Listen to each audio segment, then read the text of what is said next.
The year was 2011. Steve was the CFO for a small services company. He had just had an accountant who had resigned. He felt like there was some conflict between the two of them, didn't get along real well, and was not sure, not really confident of his management approach. So he asked me for some advice. I suggested he consider using behavioral feedback as a way to deal with more of his communications with the next account. So what is behavioral feedback?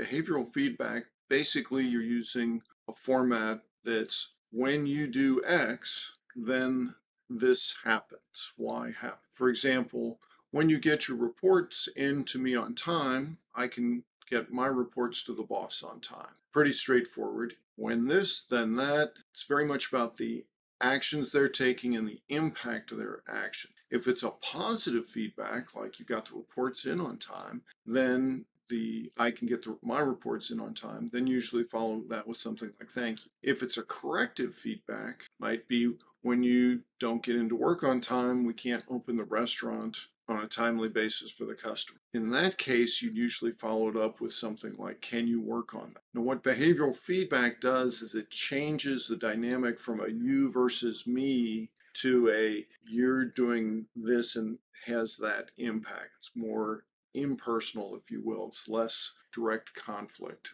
One of the things about behavioral feedback is it's really important to give a lot of positive feedback. Now, the positive feedbacks don't need to be, oh my gosh, you saved the world. It can be very small things, but consistent positive feedback builds up goodwill so that when it's time to give corrective feedback, if given at least 5 and maybe more positive feedbacks, you've got enough goodwill built up that people are a lot more willing to accept the corrective feedback that you're giving. And it has been shown to be extremely effective. So Steve used this on his new accountant. The new accountant he hired was Shelley. And at first Shelley was like, this is kind of weird. She hadn't seen this before. But after a little while, she got used to it. She liked hearing some of the positive feedbacks, and they were sincere feedback. They weren't like, they were very sincere, positive feedbacks. And so when he did give her corrective feedback, she was much more likely to make changes, work on that.